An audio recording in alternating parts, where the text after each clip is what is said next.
Hello, my name is Sebbi, and welcome back to the coffee break in Minecraft. Today is Wednesday, October 24th, 2018. So, I am about to explore the second map for the new map wall. And yeah, I am really enjoying this project. It's super cool to just explore the coffee break world, to see all those new places, and I'm really having a blast. It's super awesome, it's super great. So let's continue on and see what beautiful sights we can find today. I'm just excited. I'm really excited. We need to be careful with this creeper though. So let's take out this guy and then just continue on. We have really a huge area of pure gravel over here. That's interesting. There's even a gravel mountain. Cool. I like this. That's really awesome. I all the time compare all those gravel regions with Iceland, where you just see fields of volcanic ash, and those fields are vast. They are super vast. They range as far as you can see, and that's cool. That's really marvelous. So yeah, I like gravel, and this could be a volcano or so. So that's awesome. Let's climb to the top of a volcano and look into its crater. Okay, no caldera, no crater, nothing. Still a super. Ooh, there's even more gravel. That's beautiful. This is awesome. Is there maybe even a hidden cave beneath that gravel? So when I dig a little bit, that I suddenly get sucked into a vortex, and then I find myself inside of a cave or so, where I have to fight for my survival. This would be cool. This would be super interesting. But yeah, let's just talk about more relevant things, like my new furniture. The new furniture arrived on Monday. Yeah, on Monday. Oh dear, so many days in a week. That's crazy. And with all this teaching, this is also a different thing I have to tell you. So many things to talk about today. Yeah, furniture arrived on Monday, and the idea was that not only it gets delivered so that I don't have to transport it in my car, but also that the delivery guys are carrying the furniture, or the pieces of the furniture, to the rooms where I like to assemble the furniture. And since I do have those two floors, basically, I mean, I do have an upper floor and a lower floor, and there's a small little staircase, some steps where you have to move up. I thought this is a most problematic part, especially when it's all about this bringing up the bed and all the pieces of the bed, as well as the how's it called, the slatted frame, because I mean, I wanted to have a bed with a size of 2 meters by 140, so pretty large, and the slatted frame came in one piece, so it was already assembled, and I thought, okay, I personally can't get this up there alone, so I hoped that they would do it. So they came Monday afternoon. They gave it one try. I repeat, one try, and then their reply was, no, it's not possible. So they just put it on the floor and basically left. And I thought, what? Are you kidding me? So at first I thought, okay, I just disassemble the frame and carry all the small pieces up to the upper floor on my own. But then I thought, no, wait, I do have friends, colleagues. So I asked one of my colleagues, one of my friends, do you have interest to help me? I also get you a pizza or so. And yeah, he came over after work, and it took us maybe 1 minute to get this damn stupid slatted frame up to the upper floor, and I just thought, guys, you are probably the worst delivery guys that ever lived. And yeah, this was weird. This was already a weird start. So in the meantime, while I was waiting for my friend, I assembled the new couch, and was pretty interesting because they also had some pictures where apparently two people have to work on this project to assemble the couch. But since I'm alone, I did it on my own, and it worked out. It worked out pretty well. So now I do have a new couch, and yeah, after getting up this slatted frame to the second floor, I do have now also a new bed, a large bed, which is cool. Was an interesting night. However, during as I assembled the new bed, there were two options. One option was displayed or shown as, okay, the mattress is a little bit higher or the mattress is a little bit lower, but in both cases the mattress was inside of the frame of the bed, so that the mattress can't move. And I thought, okay,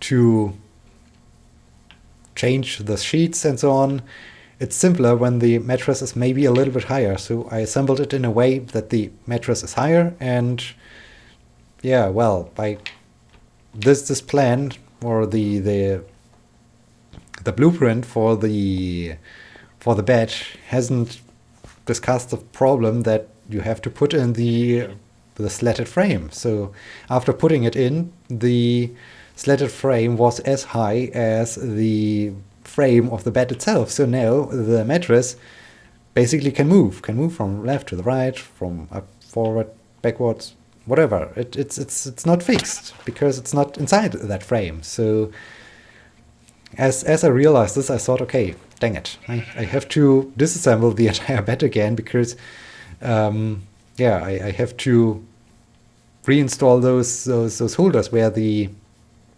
slatted frame is placed on top of. And the problem is, because the slatted frame is quite flexible and not that rigid, I can't get it out of the bed anymore. So yeah, I think I have now to, well, it's not super dramatic, I'm not falling out of my bed or so, it's just that every time I get close to the mattress or so, it moves a little bit back and forth, but I guess that's not a huge problem, so it's okay.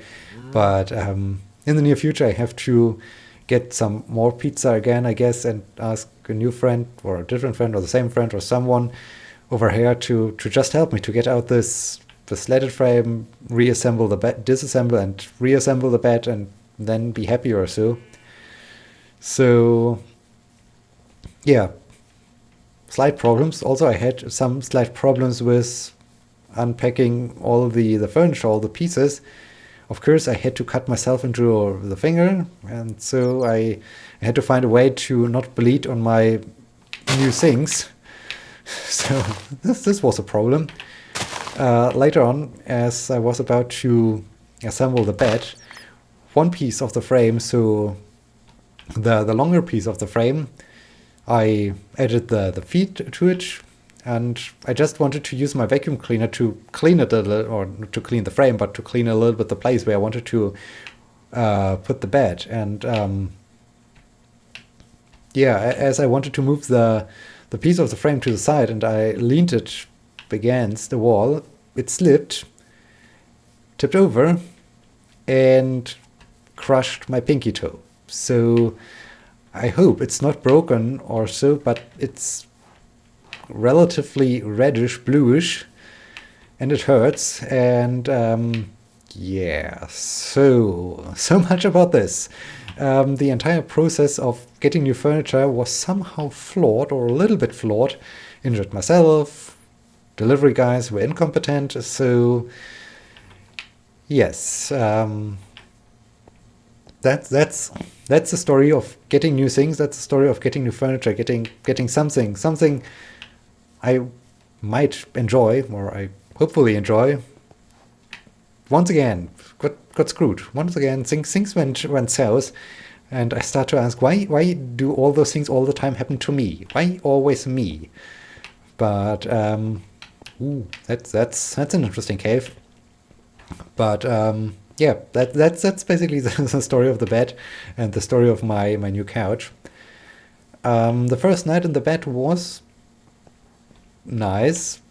However, I'm not used to this large type of bed, and I had a pretty weird dream which felt super real.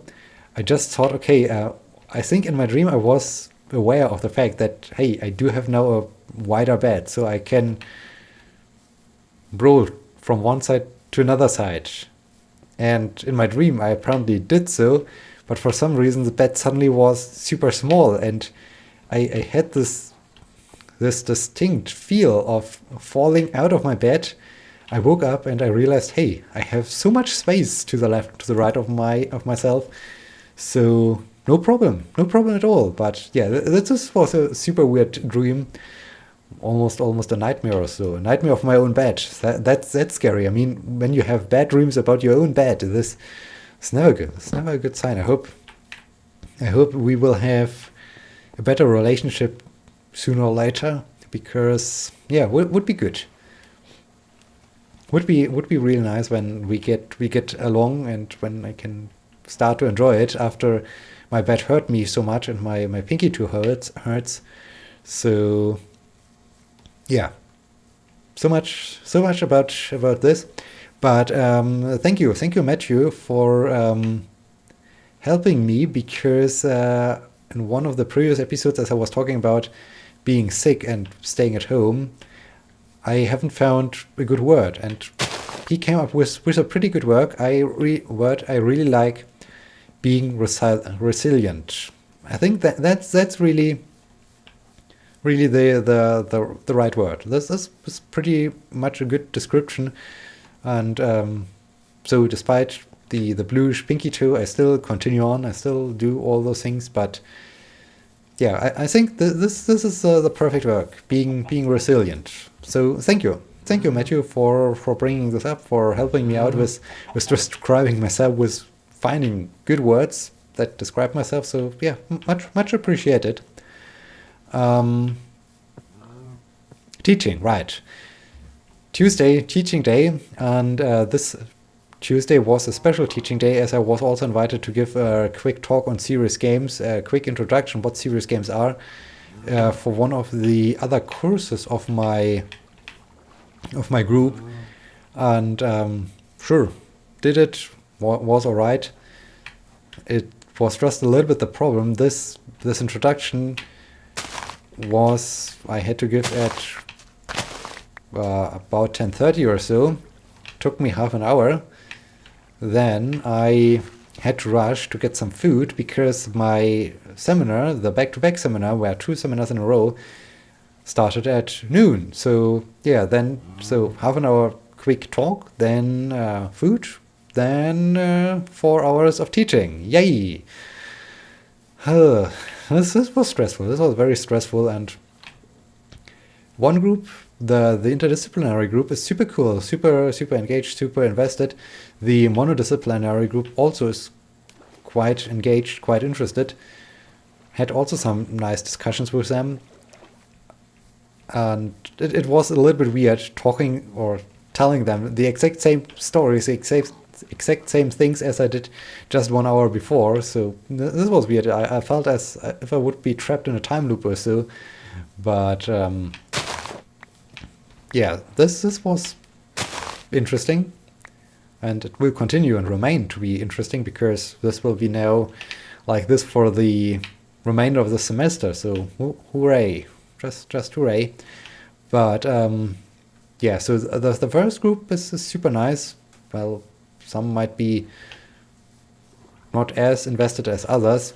What I really like about the first group also is the room is full, and by full I mean we had no more seats, and they even used spare seats. I mean, we have a workstation, a virtual reality workstation, where 2 office chairs are provided to work on, and yeah, even those were grabbed. So it's full. It's really full, and I'm super happy that it's that full, and that people seem to enjoy it. And this is cute. This is really great feedback, and I hope it will continue to be like that, because it would be nice to have really such a super full and great seminar.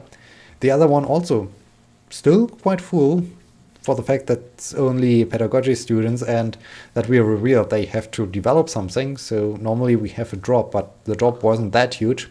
However, there was one thing that really, really annoys me, and I can't emphasize this enough how annoying it is when you do teaching and you look into the empty eyes of a student who clearly shows he's no interested. He has absolutely no interest in this and is just there because he has to be there. And I mean, sure, I do teaching for quite some time. I can deal with it. I don't care that much. It's not really a thing where I say, okay, this has completely devastated me, or I'm sad or so.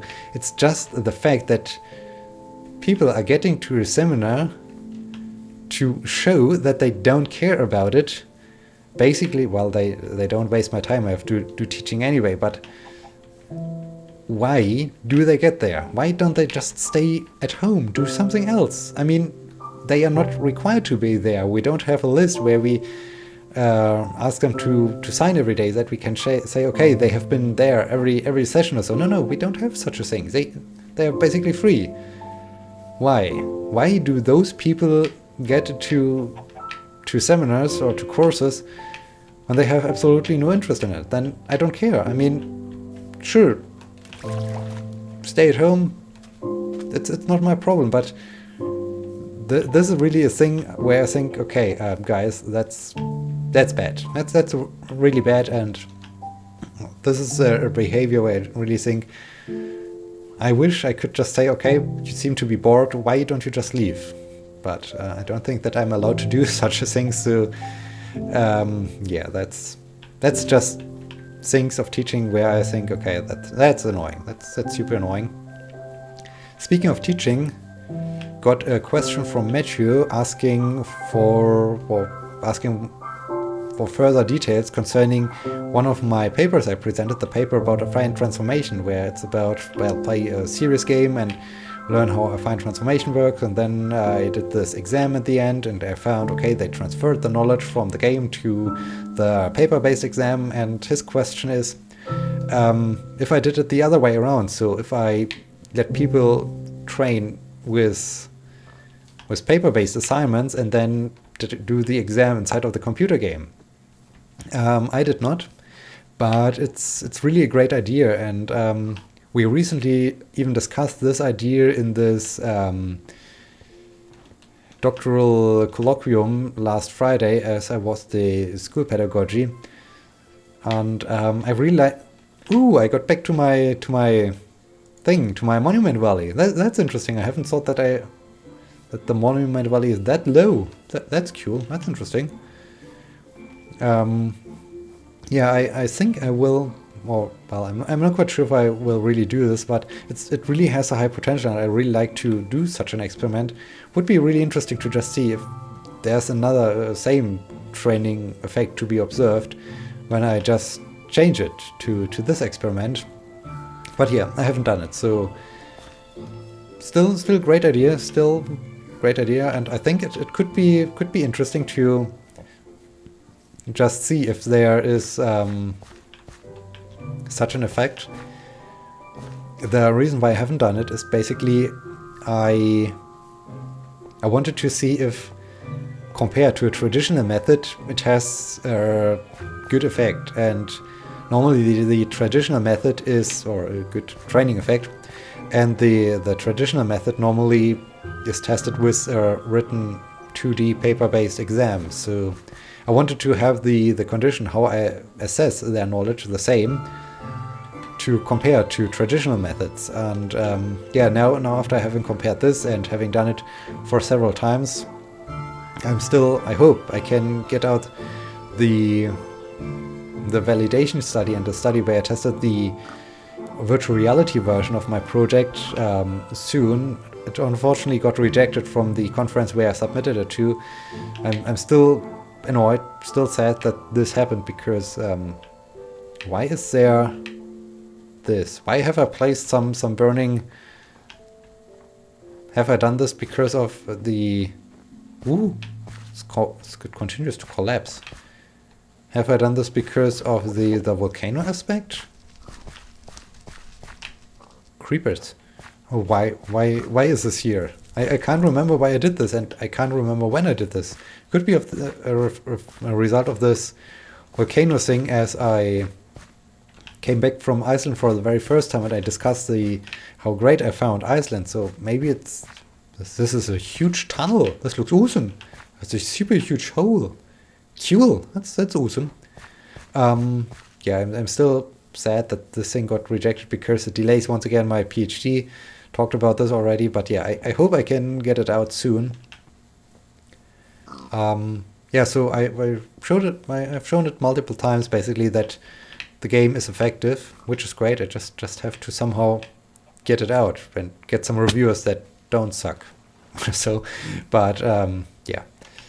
Right. So much about this. Yeah, I think I can. No. I think I will save this question from Matthew for the next episode, because I think there I can talk a little bit more about it. Can get some more interesting insights. So let's just end this Q&A section here for now and continue next time.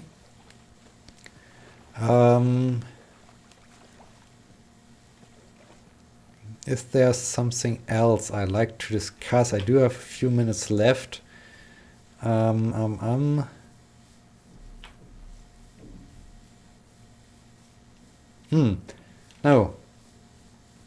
Is there really nothing left? Talked about teaching, furniture delivery, furniture issues with assembling the furniture, self-mutilation in this process. Now, speaking of self-mutilation, was there something else? Is there something else that happened? Exciting race. Yes, exciting race in the States. Speaking of the creeper guy. Speaking of the Formula 1 race. This was cool.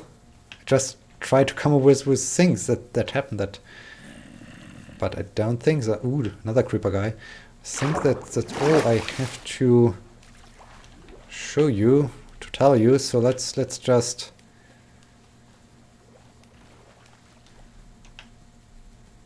Let's just search for a good place where I can stay during the night. Maybe the forest ends over there. So let's remove this guy. Wow, haven't expected this to be that effective. That's cool. Ka-ching! Yeah, here's way more open field. That's cool. That's basically what I need. Hi. So yeah, okay. The last few minutes were a little bit awkward because I had nothing in my mind anymore to talk about, and this is weird. I feel a little bit empty. Maybe it's also the fact that, well, today, as I'm recording this, it's still Tuesday evening, so I just had a lot of hours of teaching, and I already talked a lot. So maybe this is also an effect of not having ideas anymore to talk about.